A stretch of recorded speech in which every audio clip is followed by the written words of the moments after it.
Get this shindig started real quick. I just wanted to welcome all of you here.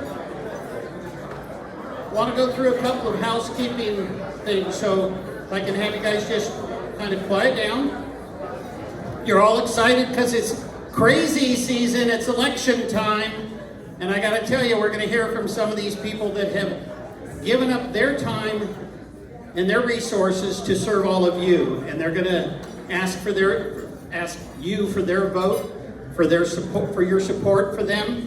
And in just about 3 weeks, we'll have results on what has happened. But you're going to hear from some people that are very committed to serve you here locally. So what I'd like to do is first of all say thank you. Thank you for getting up a little bit earlier than normal. For some of you, I know it's a little bit too late in the morning. We should start like at 4 in the morning. And I'm all in favor for that, but my staff has said no. But welcome to today. Should there be an emergency, we have a couple of exit doors here behind this stage. The doors that you came in, and then there's some doors over here as well. We don't anticipate any emergency of any kind, but we just want you to be aware. There are restrooms right back here as well. If you go all the way through that hallway there are restrooms. And I know this sounds really weird, but if I could have you silence your phone, and if you get a call, don't answer it, or if you need to answer it, go outside and then answer it. Don't have your conversation here, okay? Because they're calling you on your personal phone. It's probably a personal call, not for everyone to hear. And we've got a complete schedule to follow and get things taken care of. So with that, I'm so honored to be able to introduce our MC today, John Wygant's no stranger to the chamber or to this stage. He has been doing our MCing for many, many years. And back when he had hair, I believe. But probably not. Probably not, that's correct, because that was high school, right? Yes. So I just wanted to say, though, that John is a financial planner, investor, really a great guy, and he does so much for so many others. Please give him a round of applause and welcome him. Good. Okay, hey, good morning, everyone. Good morning. All right, not bad, not bad. Waiting to start off the morning. So, Bobby said all these nice things. We'll see what he says when I'm done today. If you don't see me next month, you know that it wasn't so good. So, I'm excited to MC the event. We're going to get things started off properly by honoring our country. So, I would like to bring up to the stage Chris Rahaga, the Cronin Orco School Board President, to lead us in the Pledge of Allegiance. You can all rise.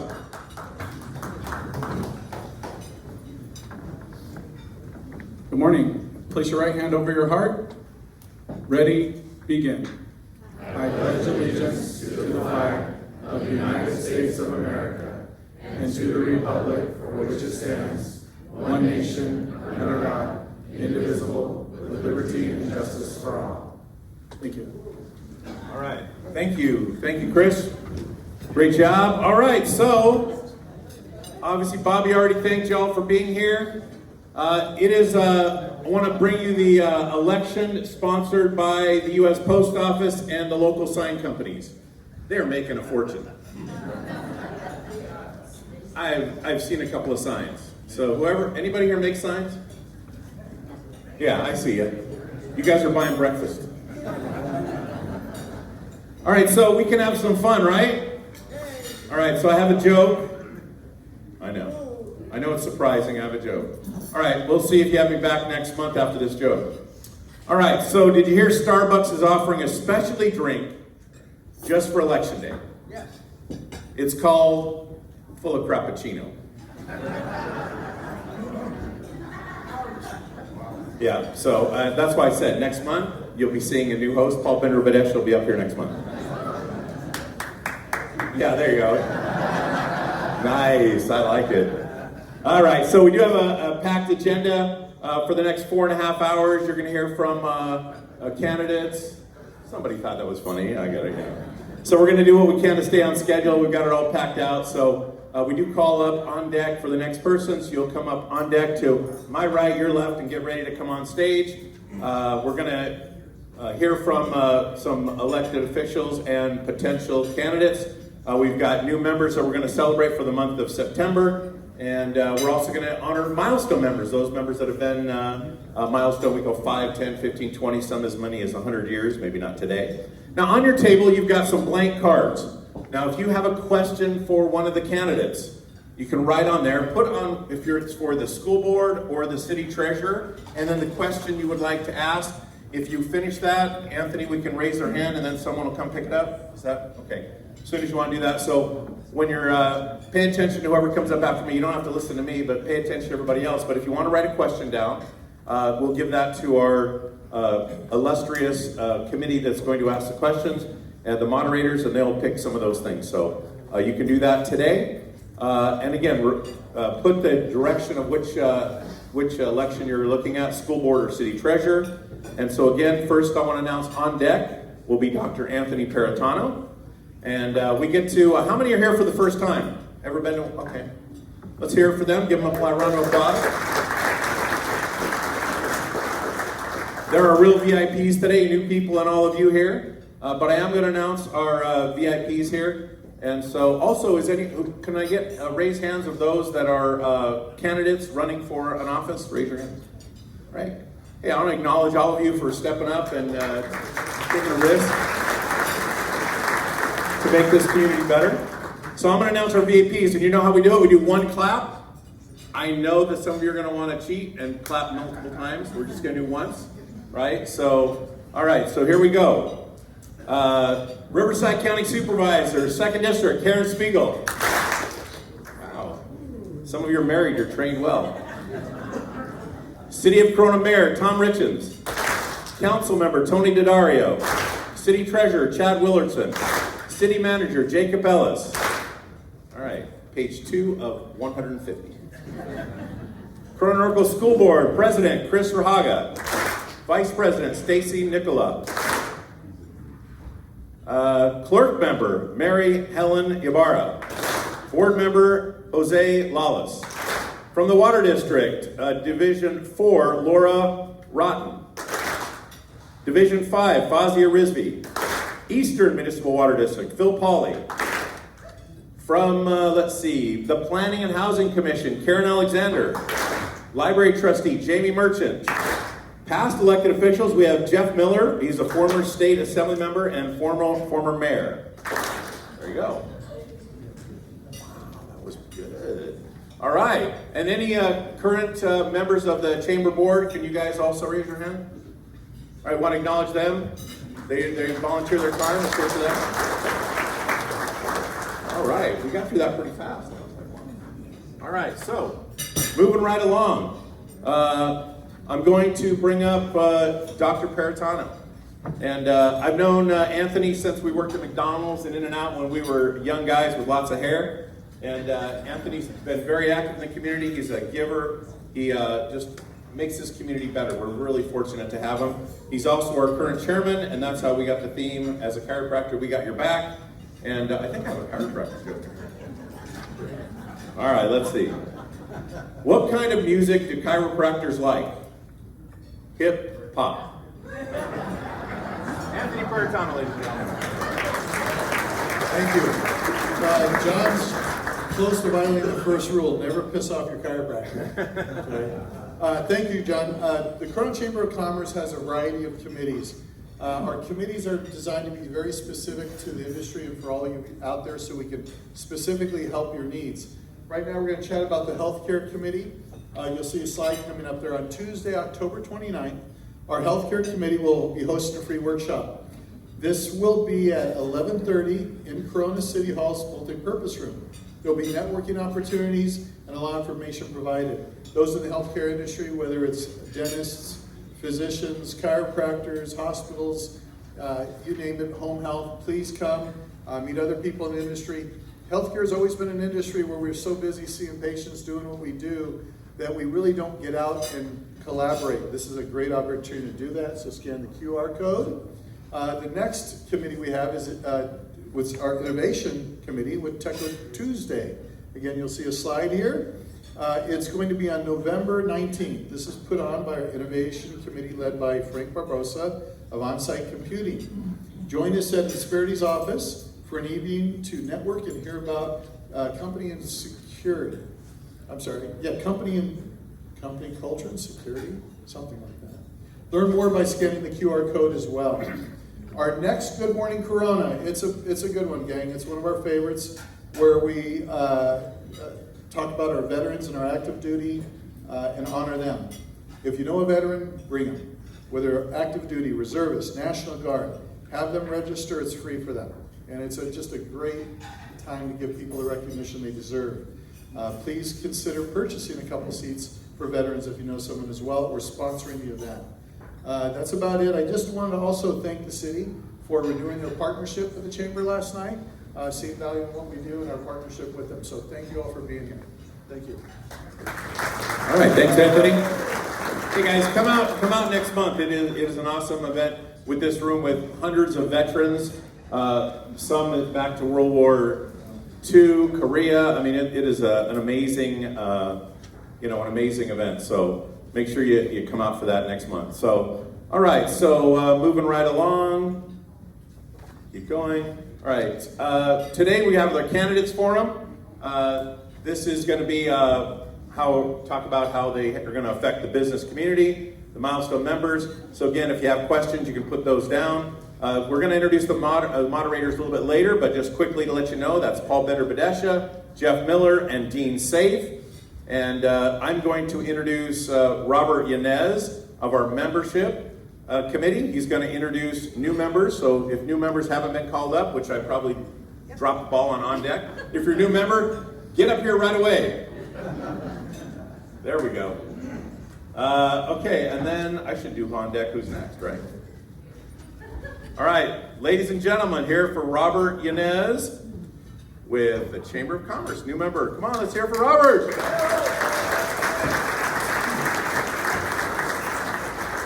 Thank you, John. Appreciate that.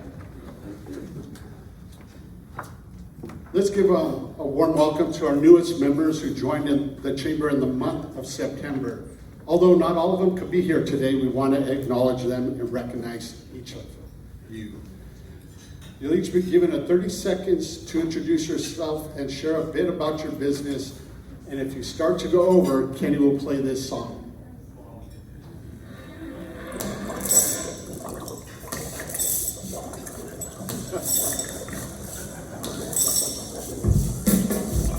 There we go. If you start to hear that, you know your time is up. After your time is up, please step to my left and take a picture with our board chair, Dr. Anthony Peritano. Let's begin. First up is Bobby Gardner, Insurance Services. Let's give her a warm welcome.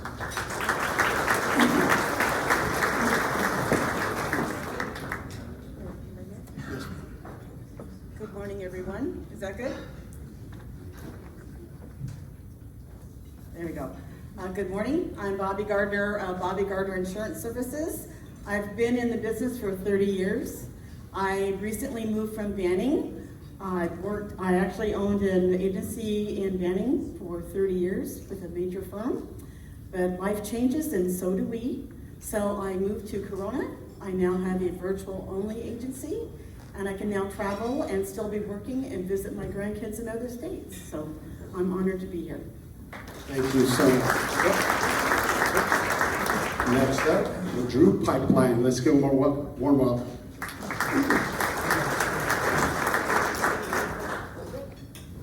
Yeah, Dave Reynolds with Boudreaux Pipeline. We're a wet utility contractor located here in Corona. We also do electrical work and gas and dry utilities. But more importantly, we have our 8th annual charity car show this Saturday. We shut down Smith Street between Rincon and Railroad. There's flyers in the back that look like this, and we'd love to take and see you all there. We expect about 1,200, and all proceeds go to 2 great charities, Leaps and Bounds, which is located here in Corona and Norco, and Working Dogs for Warriors. So if you have any questions, just holler. Thank you so much. Next, Claridge Products. And now First Class Early Learning Center and Masters Transportation Corona. Let's give them a warm welcome.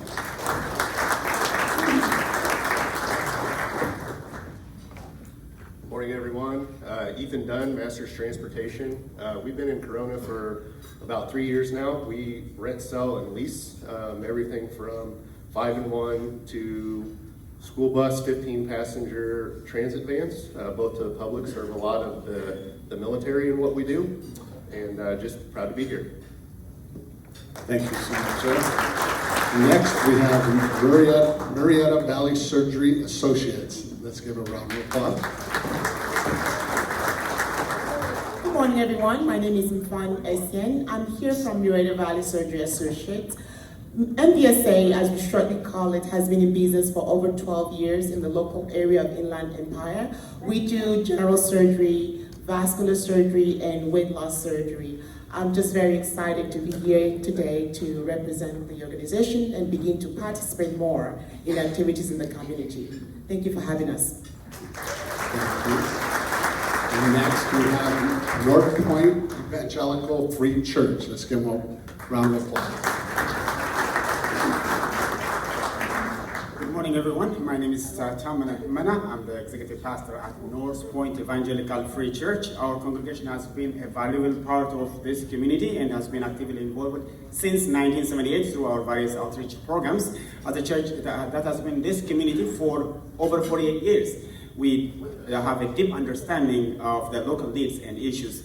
One of the ways we address issues facing our community is by supporting the city's effort towards breaking the cycle of homelessness. If you'd like to learn more about North Point, I'll be happy to connect with you. Thank you for your time. Thank you so much, sir. Now, Power Market, and now up Profab. Let's give them a round of applause.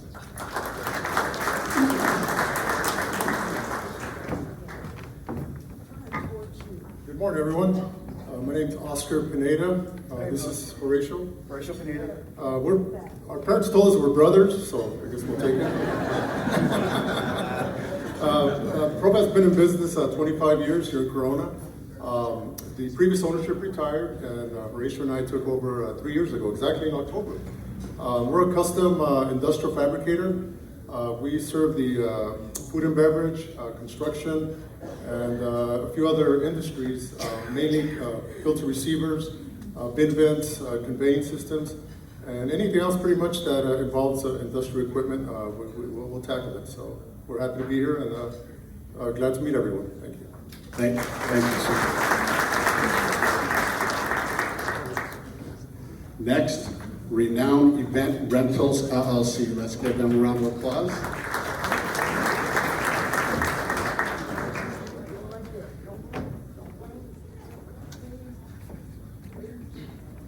Good morning, everyone. We are Renowned Event Rentals. I'm Jacob. I'm Sabrina. We are an event rental company located here in Corona. We specialize in event rentals and tablescaping, so things like the very tables and chairs you're sitting at and beyond. We just launched in May, so we're very new. We look forward to mingling with everyone and meeting more of the community here. I think that's it. Thank you very much. Thank you. Next, the Corona Living Magazine, and now True by Hilton Norco. Let's give her a round of applause.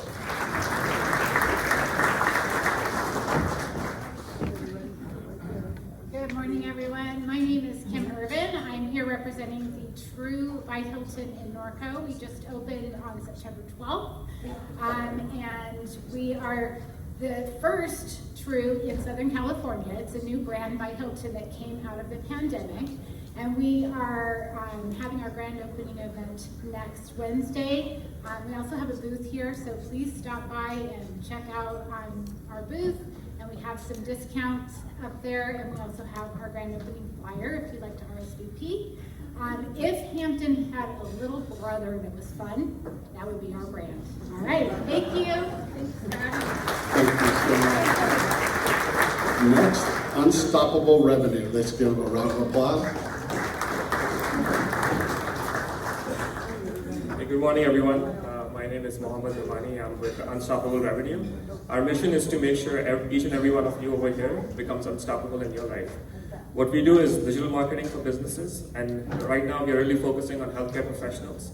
So we help them get the patients they want without worrying about all the back-end work and all the cash flow. So we do digital marketing for healthcare professionals as well as other businesses, but we also do medical billing for healthcare professionals. Again, our job is to make you unstoppable. Life is short. We want you to focus on your customers, on your patients, on your business, and not worry about how to get the customers and how to increase your revenue. Again, unstoppable revenue. Please hit me up if you need any advice on digital marketing. I'm here till the end of the event. So thank you and happy to be here. Thank you so much. And thank you again to all of our new members and welcome to the Corona Chamber family. All right. Thank you, Robert.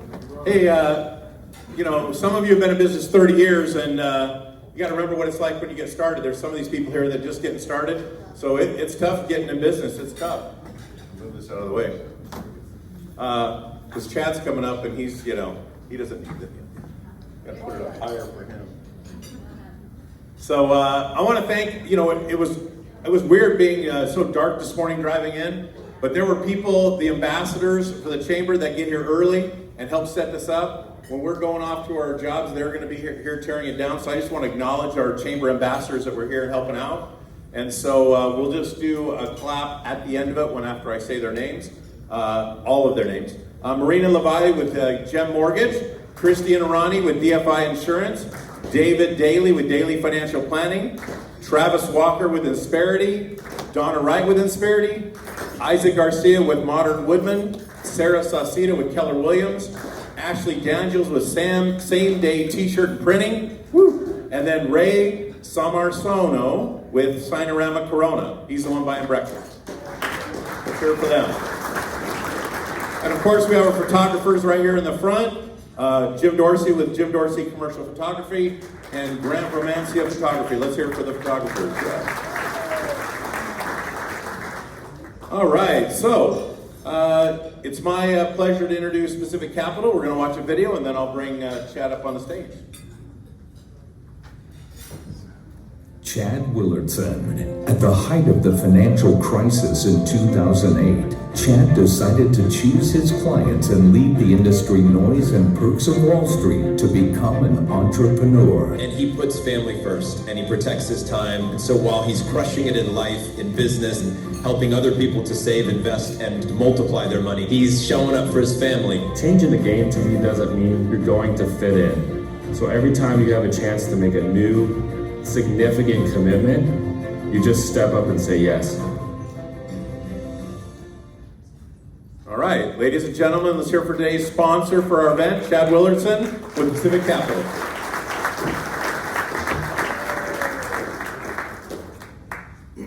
Thank you.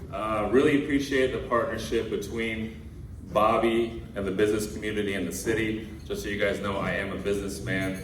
I am volunteering in the city, but I am a businessman first. So today, instead of kind of promoting my business, I thought I would just share a little background and how I use my business and investment experience to help stabilize and strengthen our city. So real quick, how it started. My wife is here. Raise your hand, Amber. Round of applause for Amber. Come on.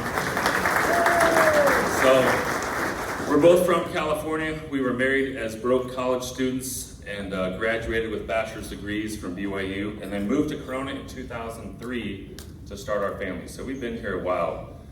All 5 of our children were born at Corona Regional. I see Lynn in the back. You guys were awesome. Round of applause for Corona Regional. So,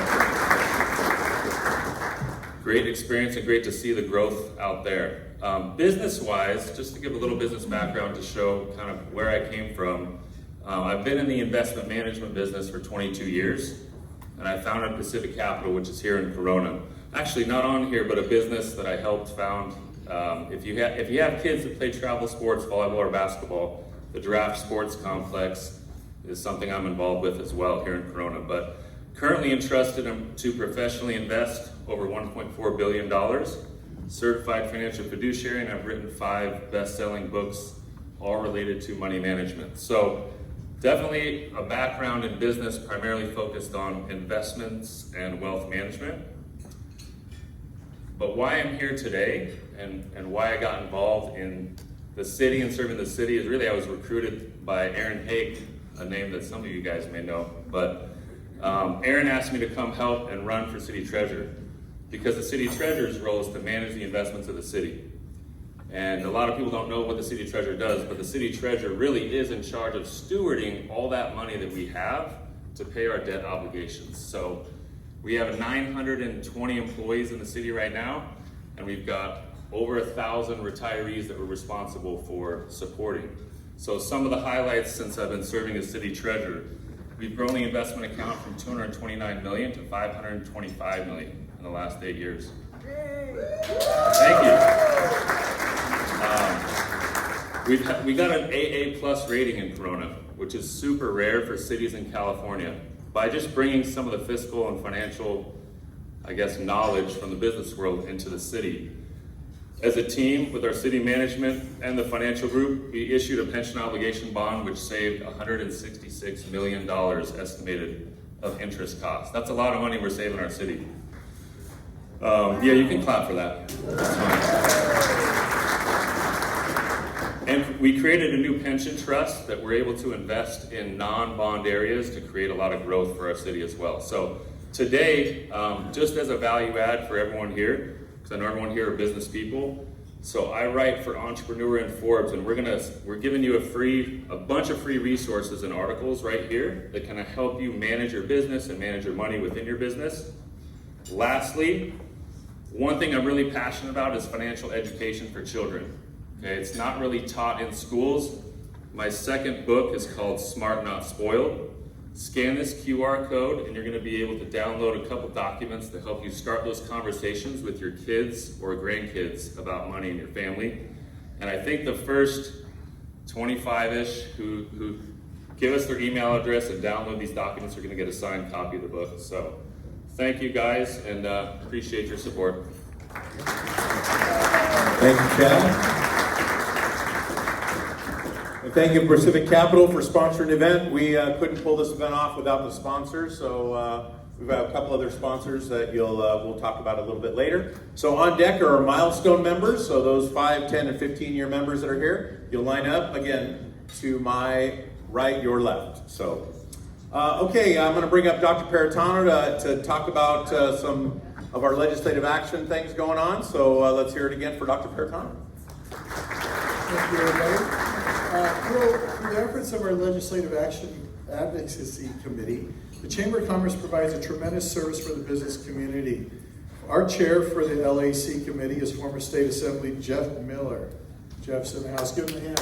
He puts in many, many hours on your behalf. He leads a great committee that brings a variety of speakers and interesting topics to discuss and take action on pending laws and propositions.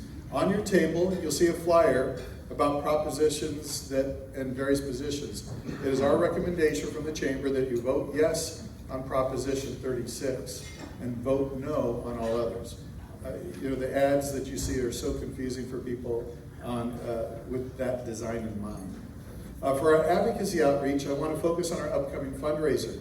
The Corona Chamber does an amazing effort on advocacy. Our legislative action efforts take multiple resources and investment. We invest thousands of dollars each year to help navigate and provide you, our members, with factual data. It's one of the benefits that many times goes unseen, but you all receive. The information helps all of us make better decisions on propositions that are coming up, like in this election. For each individual business to hire a team of folks who do what we do, it would cost tens, if not hundreds of thousands of dollars. To help offset these costs, we have our event, October 24th. It's an evening with elected officials. There will be an exclusive fundraiser for our legislative efforts there. You can see it right there. We're close to hitting our goal of $100,000 to fund legislative outreach for 2025. So please scan the QR code. Our keynote speaker will be Sheriff Chad Bianco, who I hope will be our next governor. We will have a silent auction. There's going to be a helicopter ride with the sheriff. We've got a custom painted fire helmet with your logo, which is going to be pretty neat. Gas cards from Downs Energy, and Fender, who is always amazing, that helps us out. We just got back from Washington, D.C. We had access to all our regional senators and representatives. Gang, we need to become active. And we have to start with this grassroots efforts here. And we have a lot of our representatives from our senators and people that were very welcome to us. So that trip, any of you all can go on for DC or Sacramento, so please do so next year. Thank you.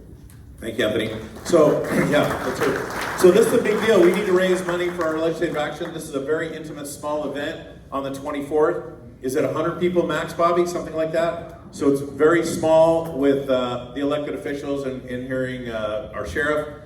So pull your phone out, take a picture of that QR code. Again, it's exclusive. I thought I heard him say everybody gets a helicopter ride that night, but maybe I misunderstood it.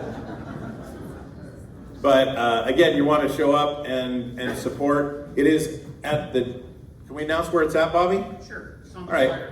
Okay, it's at the Dave Family Museum. If you've never been there, it's worth the price of admission just to go and check out that amazing place. So sponsor the event, come out, buy your tickets. I bought my ticket.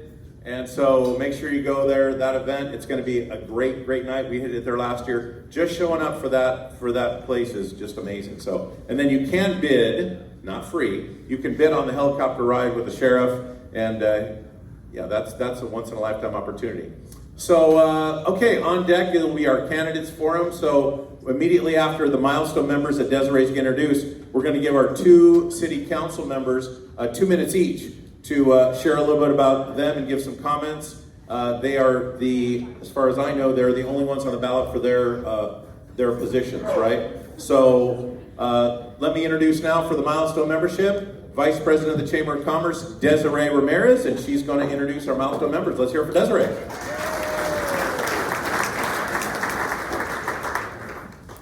Okay, if you didn't hear the cue, milestone members, are you here? Got that? This is going to be completely awkward because I have my speech detailed to them, but I'm just going to talk, okay? All right, so thank you so much, John. And we take great pride in celebrating the dedication and longevity of our members who have been an essential part of our community for many years. This morning, we are honored to recognize the businesses and individuals who have reached significant milestones in their chamber membership. These members have not only contributed to the success and growth of their businesses, but have also committed to being partners in supporting the Chamber's mission, which is to be a champion, a catalyst, and a convener for a thriving and connected business community. We are extremely grateful for each and every one of you, if you are here. All right, I don't think milestone members, I don't know if they'll be able to make it, so we're just gonna skip the songs. Sorry, Kenny, can you just play a little music just in case to liven this bunch up? Whoop, whoop. Vamonos, milestone members, get up here.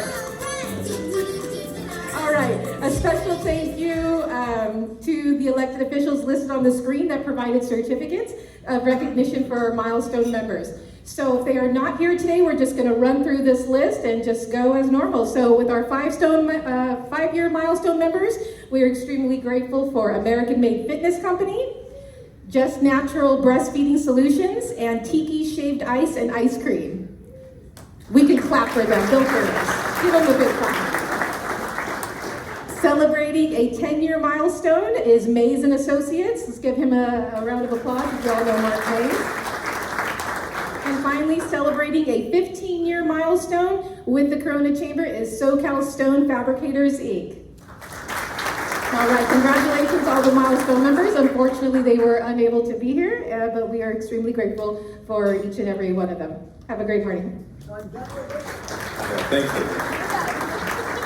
Well, that was an interesting dynamic for the milestone members. So you got eating ice cream while you're pregnant, then you breastfeed, and then you get to go to the gym and lose your weight.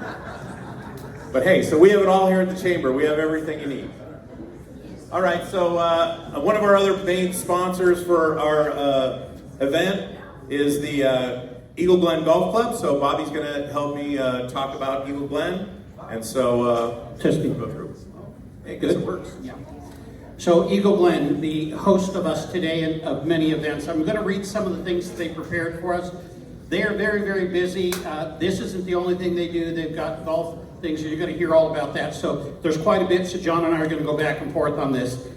Eagle Glen Golf Club, as you can see, it's nestled in the scenic rolling hills of the Inland Empire.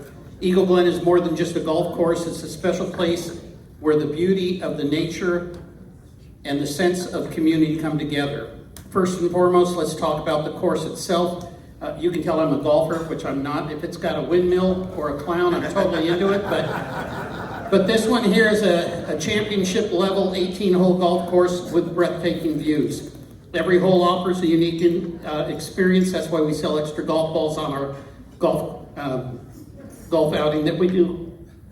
Combining elevation changes, natural creeks, strategically placed bunkers, making a favorite for both the seasoned golfers and newcomers, as well all the wild animals that you get to golf with, the deer and the antelope. Where they play. So you can tell this is written by a marketing person. But Eagle Glen is not just about golf. It's about the entire experience. Beautiful landscape grounds, which we make sure you don't see. We block them out.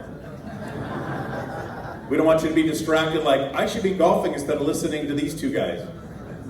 So the clubhouse with its comfortable and stylish ambience, a perfect spot to relax after a round of golf. Now there's other things. How many have golfed here? Right? Okay, a few of you, right? So, and then with delicious cocktails and food, you can come have breakfast and lunch and dinner here. Maybe not dinner, but you can have breakfast and lunch. And then I've been to weddings here too. It's a perfect venue for weddings and events. Couples looking for a picture-perfect setting for the big day often fall in love with Eagle Glen's stunning surroundings. The club offers both indoor and outdoor spaces with distinct charm, making it ideal for when I'm reading a commercial. This is great. I'm like a radio guy. So this is definitely awesome. not material for TV. So whether you're imagining an imminent gathering or a great grand celebration, Eagle Glen works closely with you to personalize your experience. And it's not just the weddings. Eagle Glen is also a premier choice for corporate events, charity galas, and social celebrations. The flexibility of the venue allows an elegant indoor dining or festive outdoor receptions under the stars. No matter what the occasion is, the staff ensures that every event hosted here is truly spectacular. I'm going to go off script and just say there's a couple of guys in back from Eagle Glen. I'd like you just to give them some love and tell them thank you for taking care of us. Eagle Glen, Team Eagle Glen, thank you so very much. We couldn't do it without our sponsors. Thank you, Eagle Glen. All right, thank you, Bob. Yeah, Eagle Glen's a big deal. They help us out quite a bit. So I do want to acknowledge our AV team, Rhythm Tech Productions. Thank you guys. They show up bright and early to be here, set up. And then when you're done, when we're done with the event, you don't have to run out. You want to acknowledge and come out and see our exhibitors. We have, I'm going to read them off real quick, Angels Over Cliffs, the Corona Norco Family YMCA, Crown Companies, Leave the Leash, they brought their mascot, Leticia Castillo for State Assembly, I believe it is, State Senate, On-Site Computing, Ontario International Airport, Riverside County Workforce, and True by Hilton. So when you're leaving, don't rush out. Come see our exhibitors that help us put on the event. So I'm going to introduce our panel for the candidate forum. So I'm going to introduce them one by one, and then we're going to be setting up the stage. Oh yeah, we got council first. Oh yeah. I don't know where that is, but just call it. Yeah. So we're gonna, each council member's got 2 minutes. I mentioned that, and then I skipped right over it. So we're gonna do that before we introduce our members. So we'll do our city council members. I think we're doing the mayor first. Tony Daddario, is he here? No. Oh, Tom is the mayor. Oh, that's right. Show you what I know. I've been on a cruise. Tom Richards, come up. He's got 2 minutes to share about his thing while we're preparing for the forum. Let's hear it for our mayor.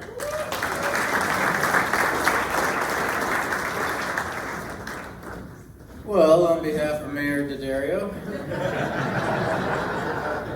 we all know he was the better mayor, right? I am. It's all good. We're working it. I am running for city council this year, but no one decided to run against me, so as long as I vote for myself, I win. But I wanted to impress upon you, if I may, what you should vote for if you're not voting for me. There's a ballot measure on the ballot. It's Measure CC. It's to build a community college here in Corona. So if you know where Parkridge and Main is, it's a very blighted area, and everyone wants to blow it up, but we really want to blow it up with a new city college. So this will be our third time in Corona where we've tried to build a college. The first was in the 1920s. The second was Dr. Stallings of Stallings Elementary. He tried in the 60s, and now we're going to do it in 2024. So please vote yes on Measure CC. With that, I just wanted, I think I still got a minute, and Mayor D'Addario says I can speak a little longer. 30 seconds, you're good. I got 30 seconds. No, you got a minute. I just wanted to share an experience as being an elected official. I didn't know what I was getting myself into, but I'm glad I got into it. It's not lost upon me that if you're an elected official, it's your job to always serve the citizens. Once you are elected, for those of you seeking office and re-election, it's important to work as a team. For me, it's my fellow council members. They're all the greatest. And it's our city managers and directors, and they're all the greatest too. So Corona is thriving because we have our love for the city. Corona is thriving because we have an excellent team, and we work as a team. So with that, thank you all, one and all, for coming. Vote your hearts, and that's it. Thanks, sir.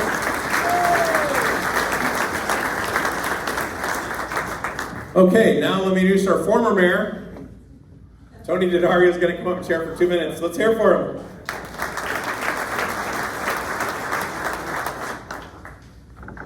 Thanks, John. Truly have a face for radio. Yeah, thank you. My name is Tony D'Addario. I'm also running for City Council re-election in District 2.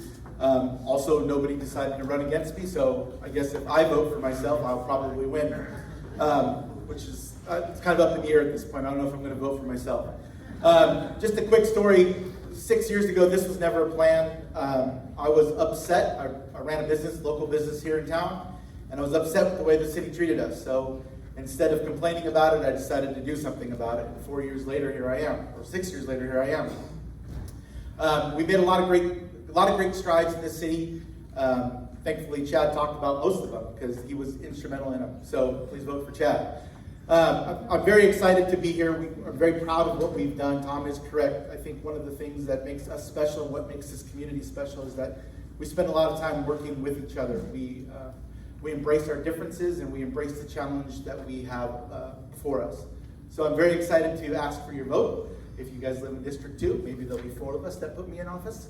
But other than that, Tom is also correct. You don't know what you're signing up for until you sign up for it. And I've spent the last 4 years learning a tremendous amount about what it takes to run a city and had to make some hard decisions that I'm glad have turned out really well. But you have to be able to make those decisions and you have to be able to stand behind them, and that's what we do. And that's kind of what I've really prided myself on, is I will explain my decisions and I will defend my decisions and I will make sure that everybody understands how I came to those decisions. So thank you very much.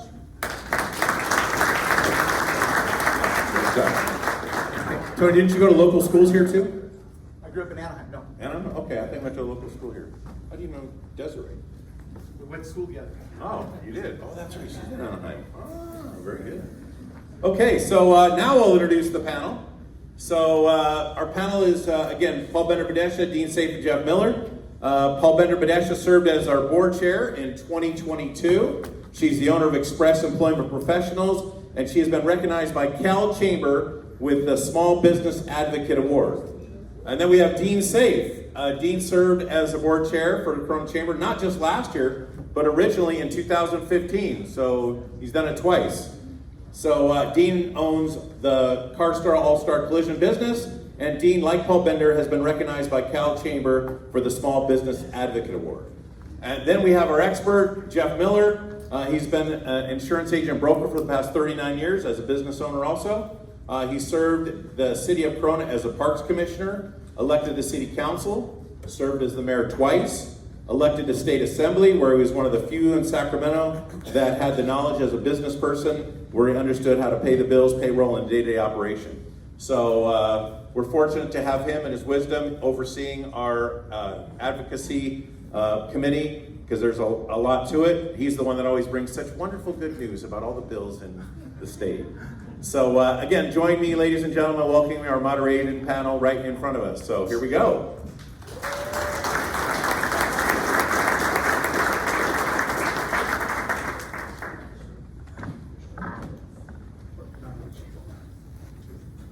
Okay. Good morning, everybody. Boy, it's nice to be on this side of the table.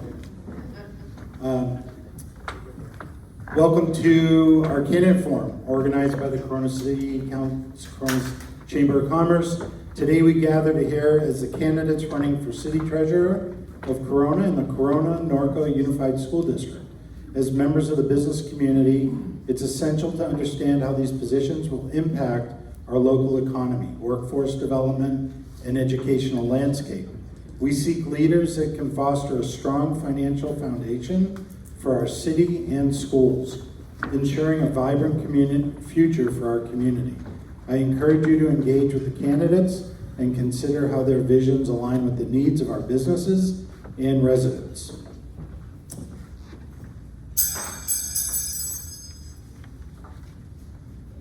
Prior to the start of today's meeting, each candidate drew a card with a number on it. They are seated in the numeric number that they are polled.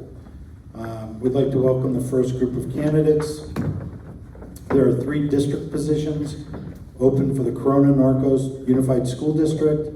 Each district has 2 qualified names on the ballot.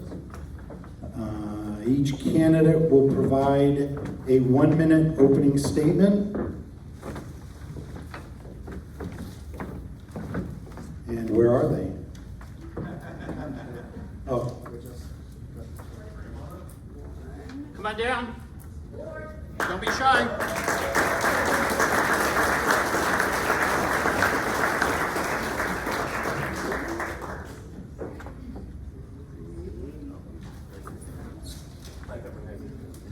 There they are.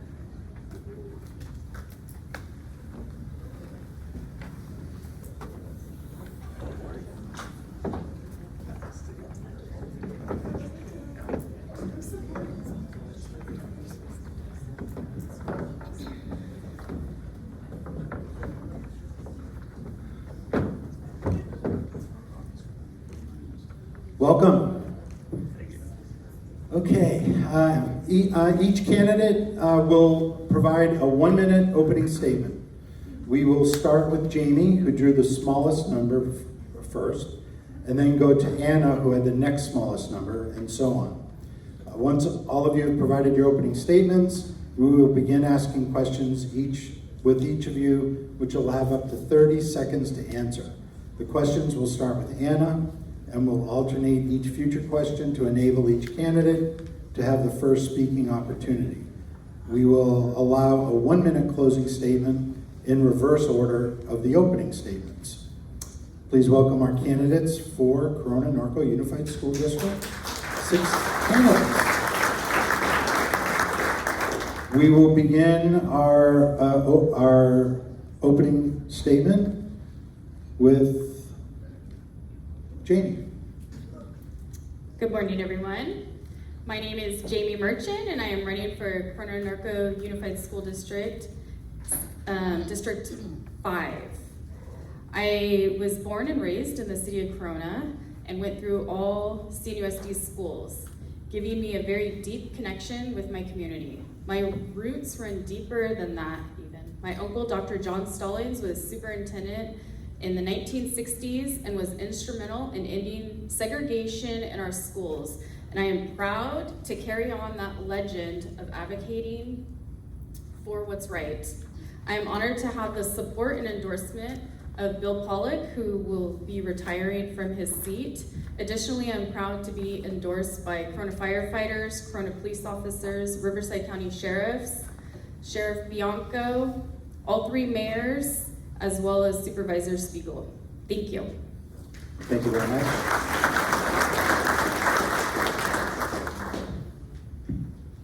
Good morning. My name is Anna Caridi Meza, and I am running for Corona-Norco Unified School District Board of Education. I'm running for Trustee Area 1. I am a substitute teacher for Alvord Unified School District. I have been married for 33 years. I have 4 children and 4 grandchildren. I attended Corona-Norco schools. I am a product of Corona-Norco schools, so are my children. In fact, I'm a product of all public schools. I graduated from CNUSD, RCC, and UCR. My community involvement. I currently serve as Executive Vice President for Corona-Norco Council PTA. I have served PTA for over 20 years. I'm currently a School Smarts Parent Engagement Academy facilitator, where I teach parents about public education and I teach them how to advocate for their kids in an effective way. I have been representing parents on CNUSD committees for a long time. I'm not even going to go into all the committees, but I will tell you the one that I was most passionate about was early. It was Parents Helping Parents Network.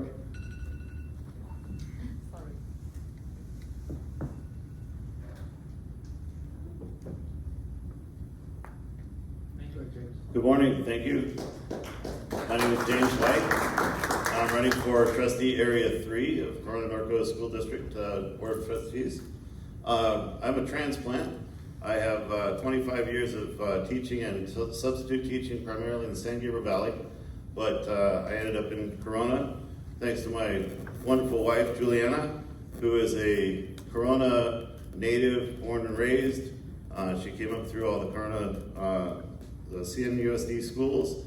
And she's been instructing me about how things have worked, and then our son went through the schools to a point, and then we found alternative education for him. So one of my goals on the school board is to foster parent and family involvement in their children's education, but also to encourage alternative models of education for students who don't fit the exact mold of every public school that's out there. So thank you for your support.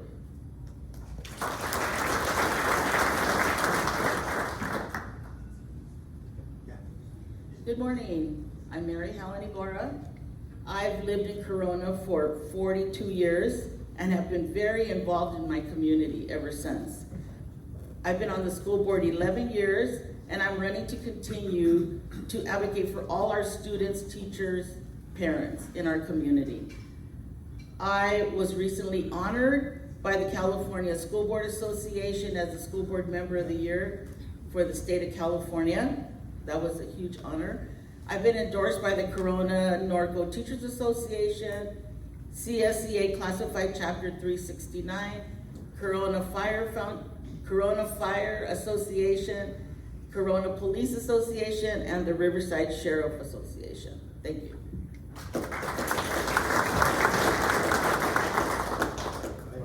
All right. Good morning. I see all of you. What a big representation of the cross-section of our community. And I hear you too, as a member of Rotary Club since 1991, I hear weekly the concern of businesses in our community.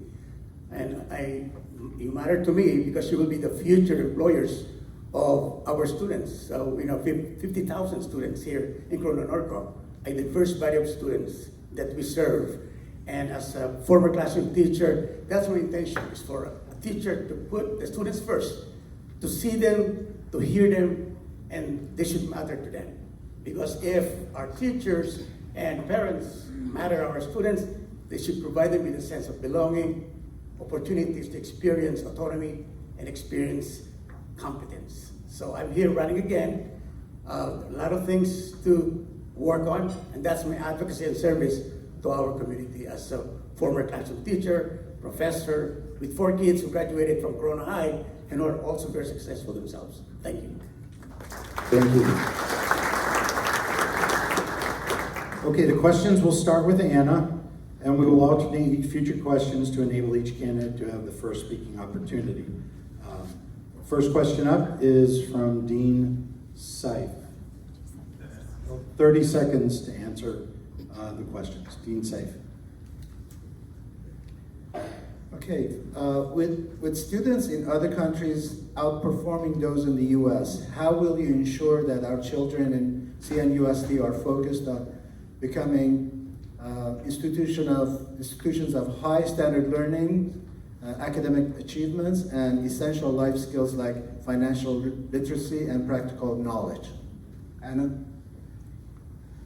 I believe that CNUSD has been doing a great job, but I believe that there's a missing piece, and that piece is parent involvement.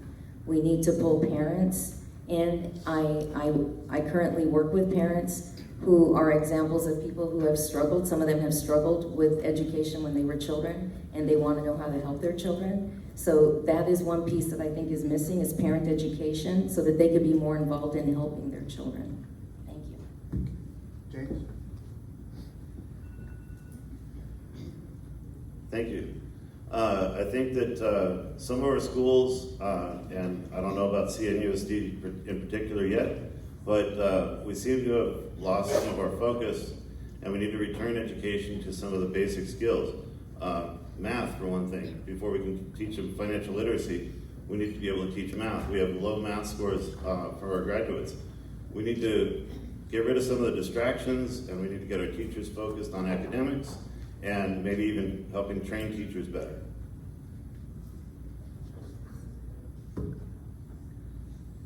I believe we're doing a great job in Corona Norco Unified.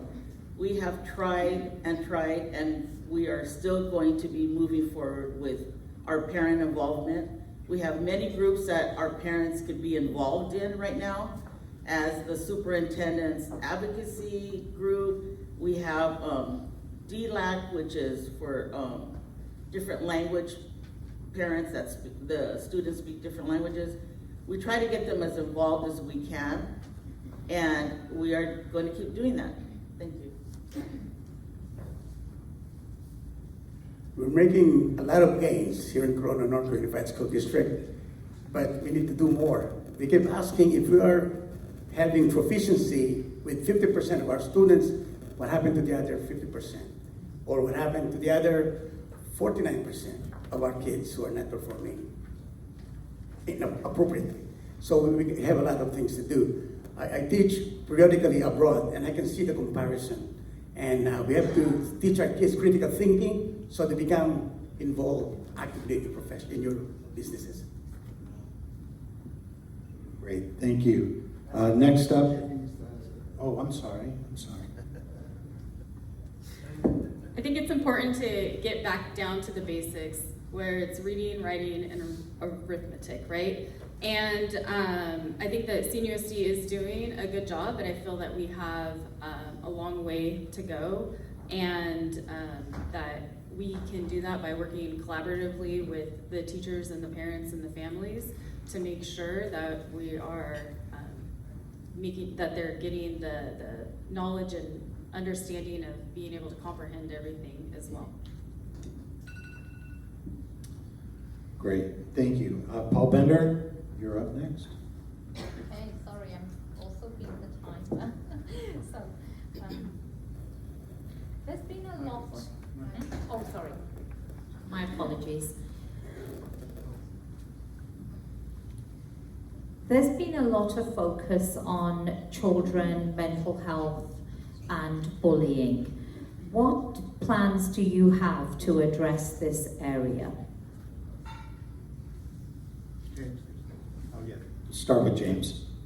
Thank you. I think parental involvement, family involvement is critical. I think there's been almost a war on families, separating children, students from their parents and their families, and I think parental involvement, knowledge about what's going on at school, interactivity with the teachers and the facility and the administrators is critical. I think a lot of parents have been separated from their children's activities at school and are unaware of some of the problems they're having until it becomes too late. I think involving parents is critical. Thank you. Keeping the parents involved through PTA and other groups that we have, the parents know firsthand what's going on at our schools. And that helps us also because, as we say, see something, say something, the parents will come and tell us what is students that are getting bullied. We take care of it as soon as we can. If the students need counseling or anything because they are being bullied, we have counselors. We have different groups that take care of the problem. Well, the district has enhanced its safety and security department, and we have protocols that we use to engage on those. In terms of bullying, we have to take care of those kids who are really more vulnerable, special ed students, English language learners, and they need to be taken care of.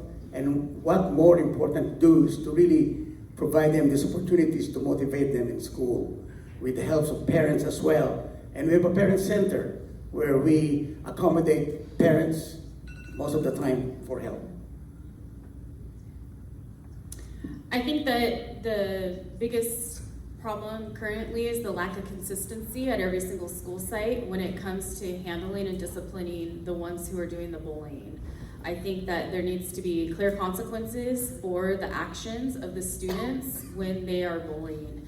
And then we need to continue to grow our anti-bullying programs and teach our kids about empathy and being kind and continue to do advocacy. Thank you.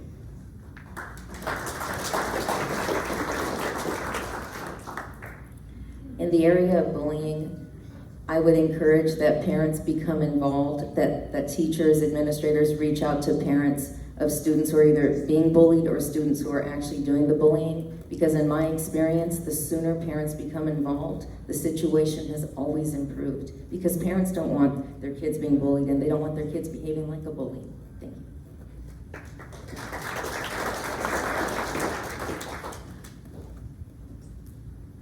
Okay, I will take privilege for the next question. So to me, the elephant in the room is gun violence and school shootings and school safety.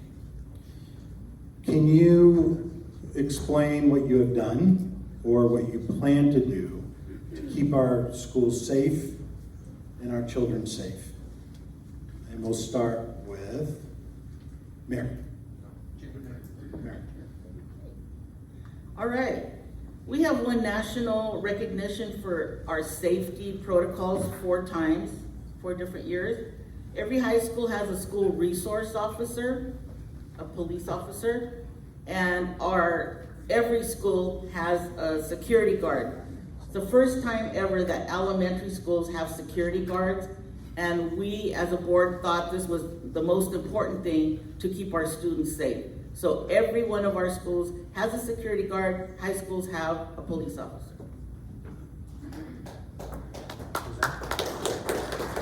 Yes, we have school resource officers. We have, school safety attendants. We also have the emergency operations center, and we have all of those structures in place to make sure that we keep our students safe and secure in our school. We also have awareness. We need to educate everybody, the community. That's important. Making sure that we know what's going on. Social acceptance for our special ed kids, English language learners. They should be feeling safe and secure in our school. CNUSD has come a long way, and it's amazing that I'm very thankful for the security guards that we do have, but we need to do more. We need to have more RSOs. We have some of our school sites that have our larger high schools. We need at least 2 RSOs on campuses. 1 isn't enough. Our intermediate schools need to have an RSO on every site, and we need a rotating RSO for the elementary schools that are there seen weekly, so that way the students learn the respect of a police officer. They're not afraid of a police officer. Thank you.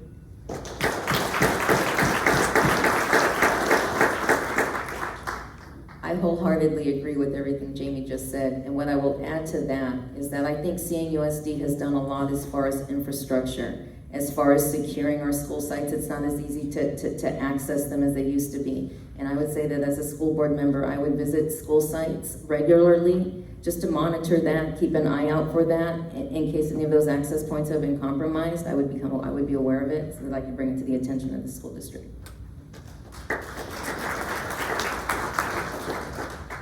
So to shamelessly borrow and expand on Jamie's idea, I think it was she who, in conversation, mentioned involving RSOs with the students in the classrooms and having teachers interact with the RSOs to grow a relationship with them so that our students are comfortable approaching them and working with them so that when they leave school, they're also more healthy members of the community and willing to interact with public safety. And to expand on Ms. Ibarra's comment about the awards, I was privileged to see that we earned an award, and I was privileged to attend a community advisory meeting where they talked about all the training they get, not only in the public safety, but also in AED and first aid. Thank you. This question goes to Dr. Lawless. As a school board candidate or incumbent, how do you plan to address concerns about the appropriateness of classroom curriculum and library books?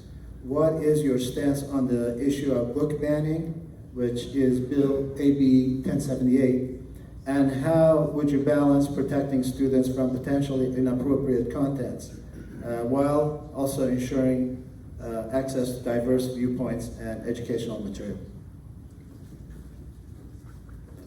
That's the elephant in the room. Book banning. I'm against book banning. I think as an academic institution, we have to respect and value the input of educators, teachers, administrators, who are really working hard to make sure that our materials are good for students. The curriculum must be connected to the interest of students, social acceptance, social inclusion. There will be a challenge next, but thank you very much. I don't like the word book banning. I like the word age-appropriate curriculum and materials for our students. And there needs to be a clear process for when a parent has a concern about a book. There needs to be parent committees that are involved in helping work with the teachers and the administration to make sure that the books are age appropriate and culturally appropriate within the classroom.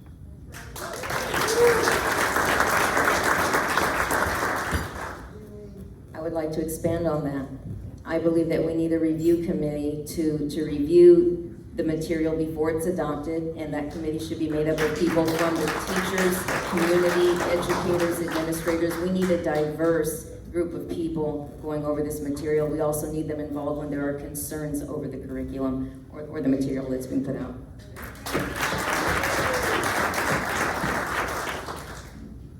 Yes.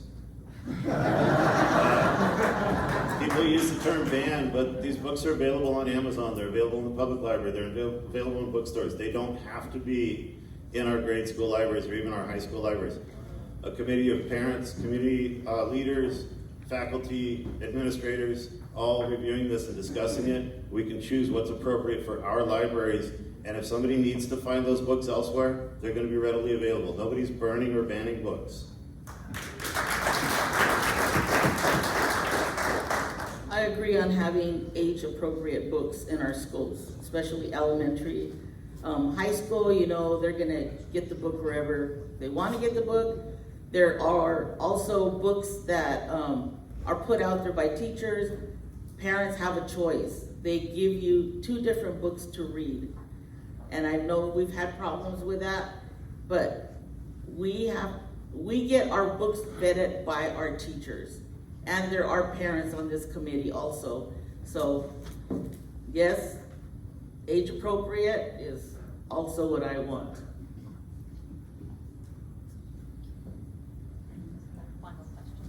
Final question. This is the final question for the panel. As a Chamber of Commerce and with many businesses and workplace organisations represented in the room, how do you plan to foster partnerships with local businesses and organisations to enhance educational opportunities for students, as well as help develop a workforce that's ready to staff our jobs? I plan to actively engage with local businesses and community organizations to create opportunities to benefit our students, such as internships, job shadowing programs and mentoring, and also for our current CTE programs to also partner with them. And I know that CNUSD is also doing a lot. And I think that our goal is to make sure that our students are career workforce ready or college bound, whichever path that they choose, and businesses will really help us be able to achieve that.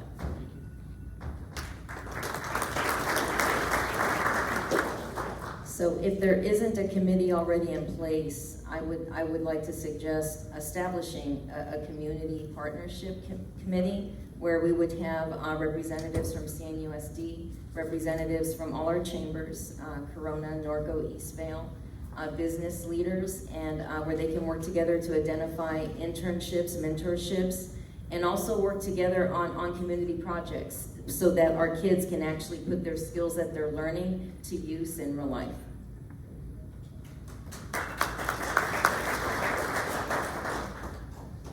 So not every student is bound for college.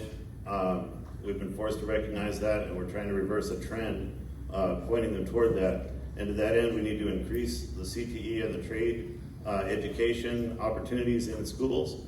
But Corona Norco USD also has a very beautiful budding internship program where they're paying students to intern with companies. So if you have an opening or you have a job opportunity for a teenager and you want to hire an intern from the school district, please reach out to the district and find out how you can do that. Yes, I agree, Mr. White. We have a great CTE program. We have aviation. Did you know we have aviation at Corona High? They go 4 years, freshman through senior, take the aviation class, and on the weekends fly, do their flying hours. We've had 4 students already that are pilots for commercial, yes.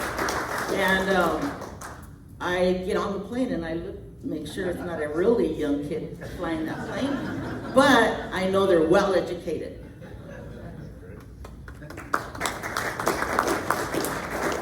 Not only our CTE programs are excellent, we also have award-winning teacher in Corona High who teach just the students how to, be good automotive mechanics, build cars from old ones, and so we have those wonderful program to train students not only academically but as well as career and academic as well, different pathways that students need to be involved in.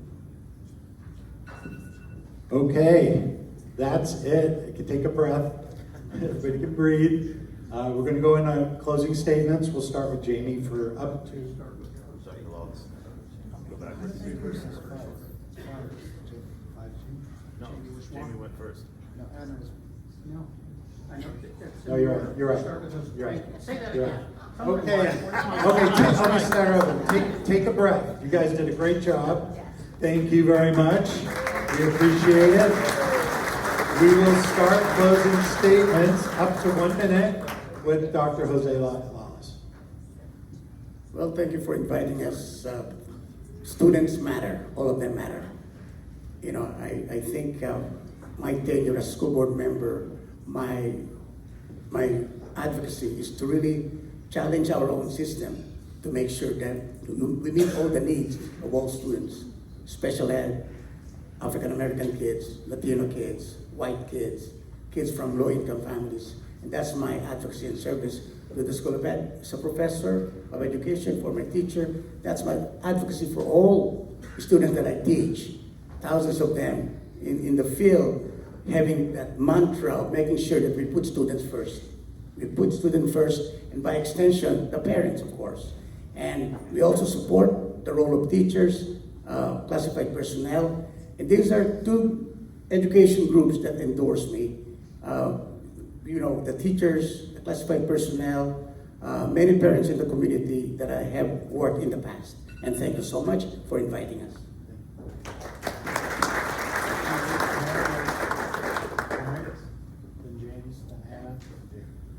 Okay, I'm very proud of our school district, what we've done. We are the largest employer in the IE. We're close to 7,000 employees. We have 53 schools and 50,000 students. That's a lot of work for 5 board members. And we try to get out as much as we can to visit schools. Thank you to the chamber for giving us this opportunity to speak. And I just ask you to vote for me. I have the experience, the passion, and the knowledge, like I said, being on the board for 11 years. Thank you.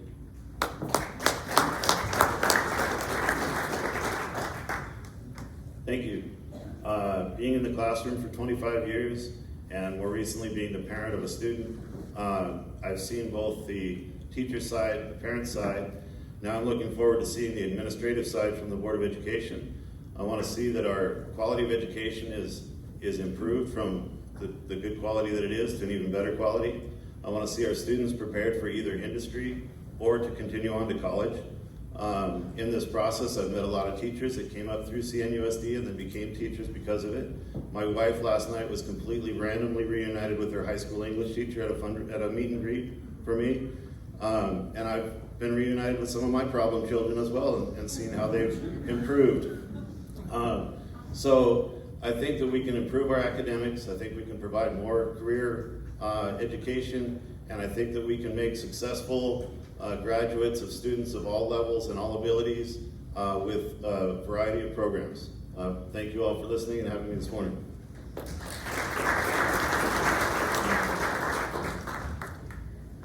I'm running for school board because this school district is home for me. I graduated from CNUSD and my 4 children did as well. I want to strengthen the partnership between home and school because that is what is best for kids. And I believe I have the education and the experience to do it. I went to work in the classroom and I've invested several hundred hours doing that because I wanted to have a dual perspective. I wanted to see things from the perspective of a teacher because I know what it's like to have the perspective of a parent. And I believe that I have the ability to strengthen the partnership between home and school. I respectfully ask for your vote. I have the endorsement of our County Supervisor, Karen Spiegel. I have the endorsement of all 3 mayors, Corona, Norco, and Eastvale, and I appreciate that. I also have the endorsement of Riverside County Sheriff's Association and our Sheriff, Chad Bianco, and our District Attorney, Mike Hestrin. I would appreciate your vote. I have their confidence. I hope I have yours. Thank you.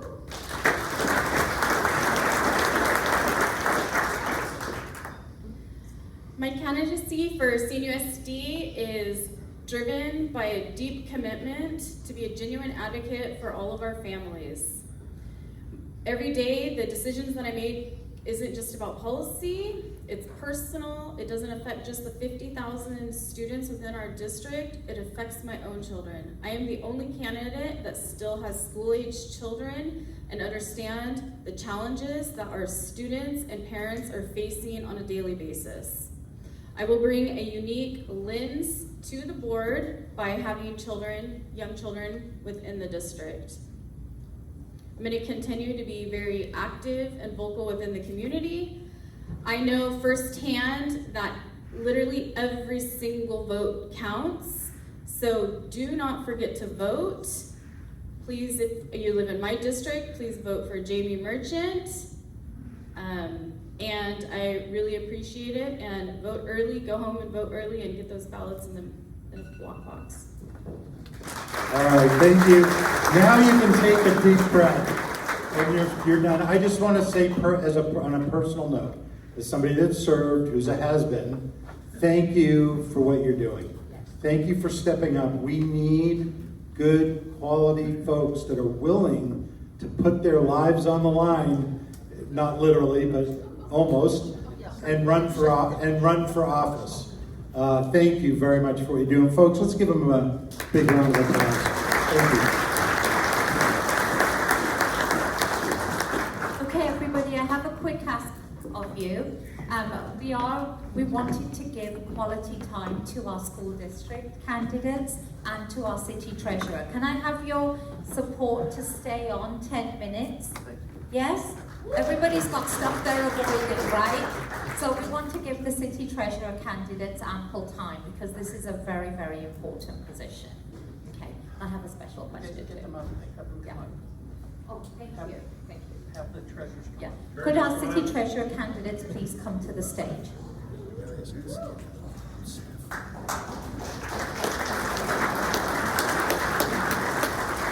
Lock the doors.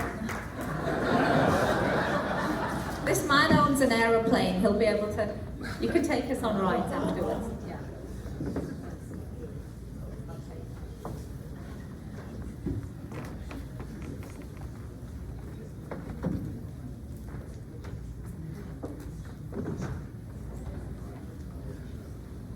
Please welcome the candidates for city treasurer. First V. V? Roll. Go. So just like the school district, the candidates drew cards ahead of starting our meeting, and let's begin. So you each get 1 minute to do your opening statement, and we will start with Chad, and just go next. I'm going to stand if that's all right. So, your family and your business have lots of goals and ideas for your future that are exciting. You think about what's possible. None of it's possible in your family or your business unless you have financial stability, financial strength. That's the same that's true for our city. When I got involved in 2016, my primary goal was to bring expertise to the investment management supervision of our money as a city. And we've made great strides in the last 8 years. Almost a net effect between cutting some of our interest costs and increasing our savings in our investment accounts of almost $500 million combined. I'm continuing to run in this spot because I believe that often it has been seen as a stepping stone for people's political career to just sit here as city treasurer and wave at the parade and then move on to fulfill their political ambition. Whereas I want to actually bring some credibility and expertise and strengthen the financial foundation of our city, and that's why I'm here.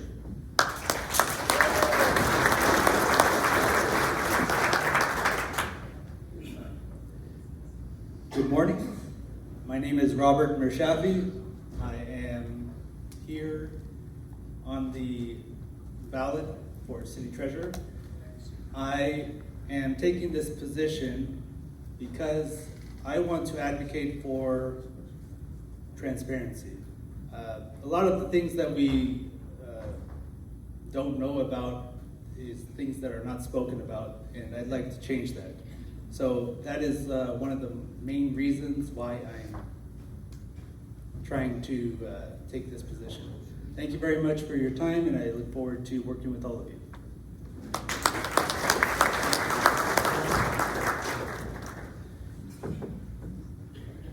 Good morning. My name is Yashar Josh Dadler.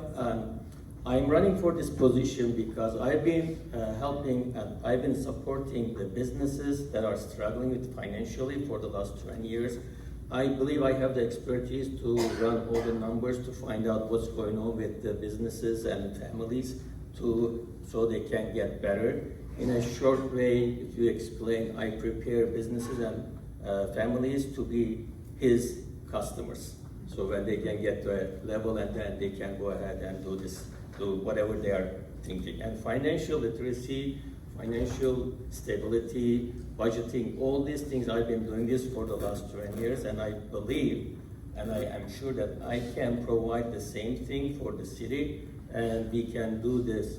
We can run the businesses, run the city with this expertise in a better way. Thank you.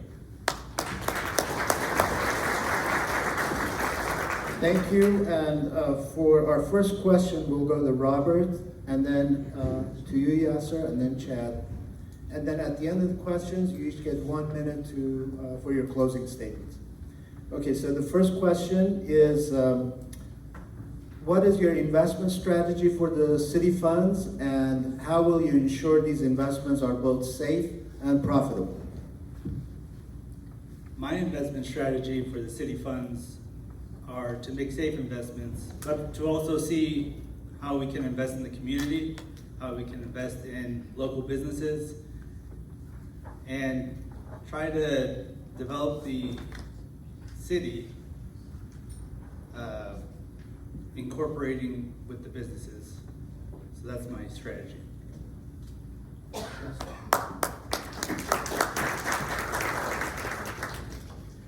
Well, first of all, I'd like to find out if anybody owes any taxes to the city, and if they do, we'll try to get them back. And the second strategy will be to take a look at all the departments of the city, find out if any department is getting any extra that they are not using, so we can utilize those funds on other departments who actually need some money. And then for the investments and for the growth, we will find out the best solution for the city to invest their money so they can get back their money as like interest.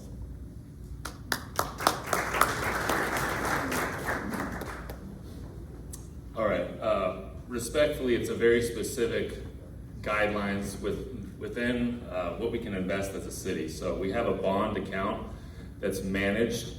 I'm going to continue managing that successfully. It's very limited on what we can invest in, but we've still been able to grow significantly by optimizing the tax revenues that come into the city. And by the way, we are one of the most transparent cities in the state of California.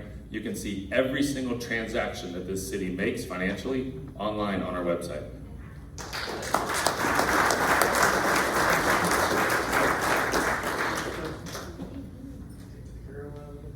As you know, we're the Chamber of Commerce and we represent businesses. And a fair number of our businesses in town also own their commercial properties. It's a great way of reinvesting into the city. What is your opinion on the City Council policy that commercial business property owners have to get a business license? Some consider this a double tax because property taxes paid to the county, 8% of those also go to the city. What is your opinion on that? No, sir.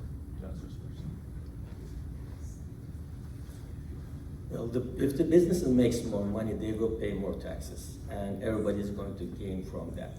And in order for them to start the business with the permits that are saying, like, it takes a long time, it will make it shorter. And for the taxes, if it's going to help them to make more money by reducing the cost or by increasing the taxes, that's what we will do with the council. Though I'm not a huge advocate for taxes as a business owner and as an individual, I did buy a building last year and I went through that process. I consider it personally as an investment in the community.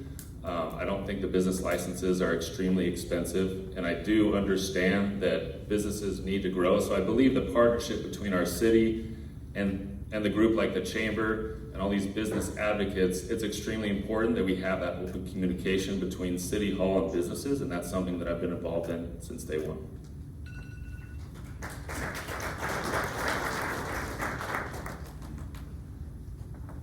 To be brief, I would think that that is a strategy that is fair to all. To have a commercial building means that you are doing business with your tenant, and so that is a business license eligible transaction. So I would advocate for that.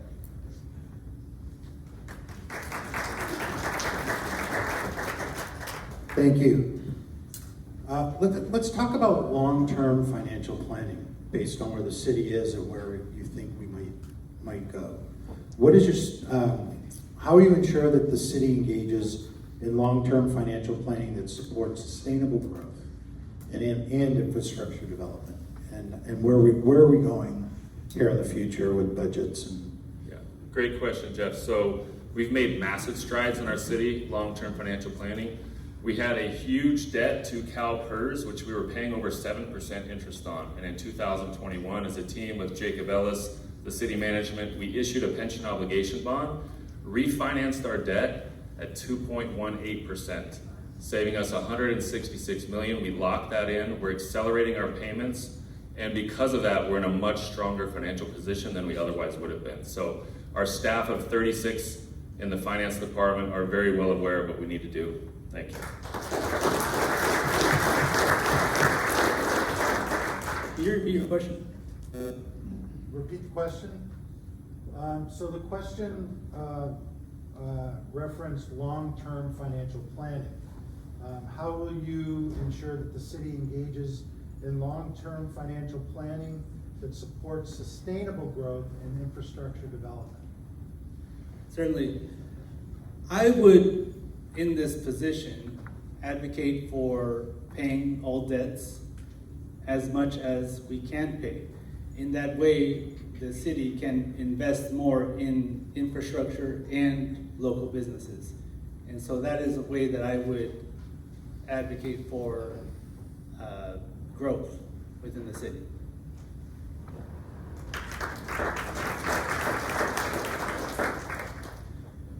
Well, when we look at the numbers, I need to see that the city numbers at the budget level should be zero. So whatever we make extra should be spent on the city to make the infrastructure better, to make everything better within the city. So whatever we have as in the long term, it will be helpful. We will be finding out the best solution for best interest rates, for best bonds, and then use those for the city. At the end of the budget, it should be zero. No positive, no negative. Everything should be spent on the infrastructure of the city.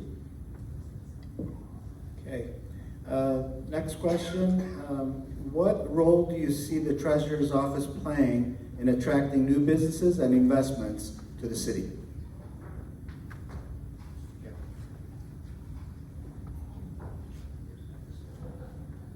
I would think that the Treasurer's Office can work directly with the city management to come up with programs that would enable businesses to exist in the city and be able to market to their customers effectively by creating groups that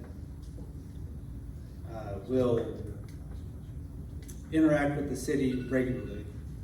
So that's how I would do that. As a treasurer, I would prepare the funds for the city to use everything that will make easier for the businesses to come to Corona and to expand their businesses. The city council needs funding, money for the infrastructure, for the traffic, for the schools, for the parks and everything. Those funds will be available in the budget so that city can make the council can make the city available for the businesses to come in and to make profit. So businesses want to come do business here because we are stable, our city is on the right track, we are financially healthy. I don't know what's wrong with that. So because we're financially healthy, people want to bring their business here. And ensuring that we have a very clear plan for growth is going to allow businesses to want to come here. And I think that's what we're doing right now. That's why you see all the growth happening.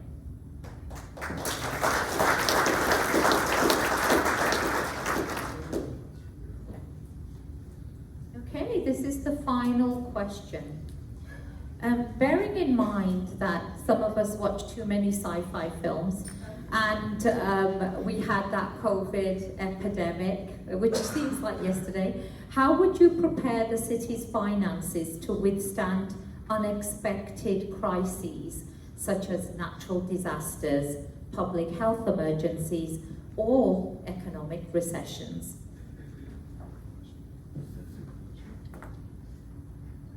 Well, like everyone, like all the families, like every businesses, everyone has an emergency cash, emergency account, emergency funds that they can use during these unexpected times. City will also have an unexpected, emergency fund to use during those unexpected times. And I will try to get that fund to be as all the way up to 100% so we can use it whenever we need it. So, core part of my job for managing the investments is to look at three things: safety, liquidity, and yield. So managing the money that we have, making sure that the investments are safe, they're liquid and accessible, and they earn a high yield. Safety and liquidity are important. We have a huge reserve right now that we can tap if we have emergencies. We can also slow down the investment savings, the money that's going straight from our income into the investment account. So we have lots of levers that we can pull in case of emergency.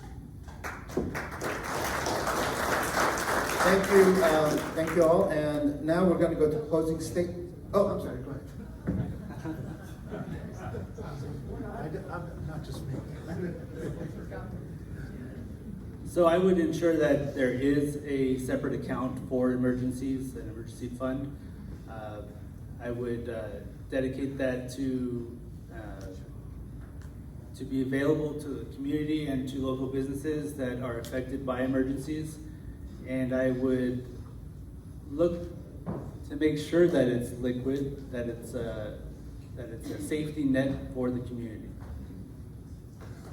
Thank you. So for closing statements, we'll start with you, Nasser, and then go this way to you, Chad. And you have 1 minute to make your closing statements.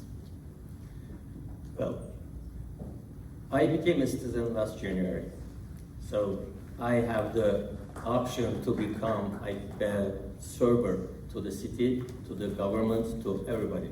It's my duty to serve you guys. So in the last 9 months, 8 months, I wasn't thinking about what to do about the elections or anything, but one email that I received from the city saying that elections are upcoming, and since I'm the citizen now, I can go for a run for it. I'm not a politician yet, but I can definitely tell you that you are gonna see me around for a while. I'm gonna be in the city council meetings. I haven't been there lately, but I will be there for a long time. And I will make sure that even if I'm not elected, by the way, whoever is elected is gonna be our treasurer. Whoever is gonna be elected, he is going to put 110%. I believe that. And this election is not a battle to lose, it's an election, it's a race to win, and the city is gonna be the winner, whoever it's gonna be.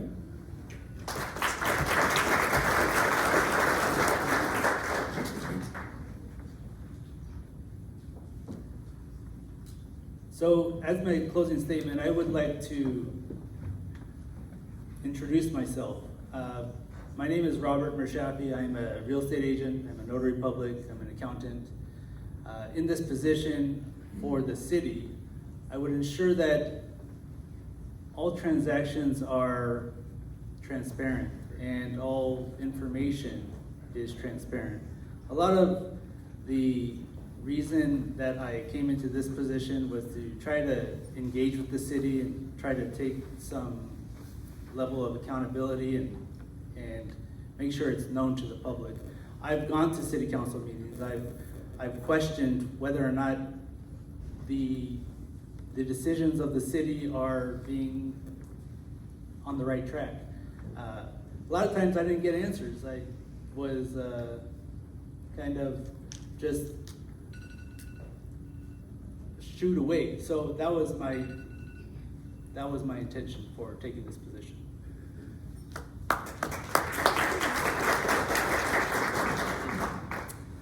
So I'm grateful to be serving our community, bringing business expertise to City Hall, managing the investments for our city. I will continue to do so as long as I am able.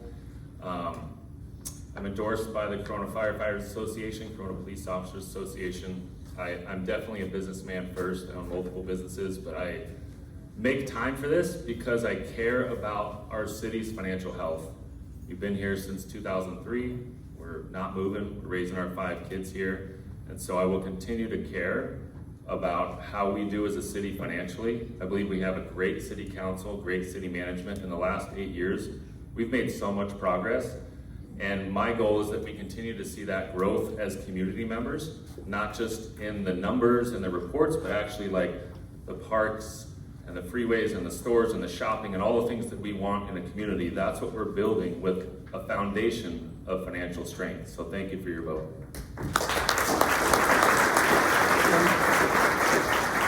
And thank you for being here. Please join me in thanking our city treasurer candidates.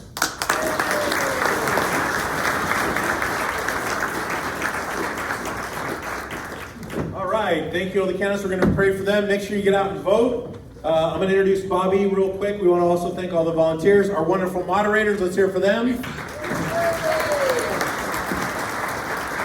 Go ahead, Bobby. So we have a grand opening on Sunday. A young man that is representing Ready, Fit, Go. Sunday? Yes. Super quick. Super quick. What time? What? Sunday at 11 a.m. 11 a.m. You can see me right afterwards or see him as you leave, okay? Because we're running way late. But come see us. Thank you. See you there. We have food and all kinds Thank you. Food, nice. All right, so you'll have a salad. Oh, sorry. Okay, so give me 30 seconds just to close it up here. We have a door prize. Again, for all you health nuts, a dozen gourmet cookies and a pumpkin loaf from Crumbles. And the winner goes to Johnny Trujillo. You must be present to win. Is Johnny here? Johnny Trujillo. All right, buddy, you're going to get that. Okay, we got some slides. Again, thanks for our sponsors. Pacific Capital, Eagle Glen Golf Course, Southern California Edison, Gas Company. Oh my gosh, Southern California Gas.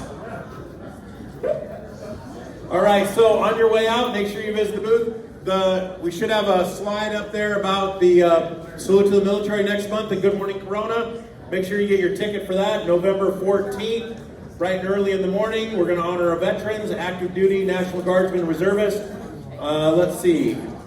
Register online. Ladies and gentlemen, the meeting's adjourned. Go out and vote. Visit our exhibitors on the way out. Maybe Johnny will share his cookies with you. See you next month.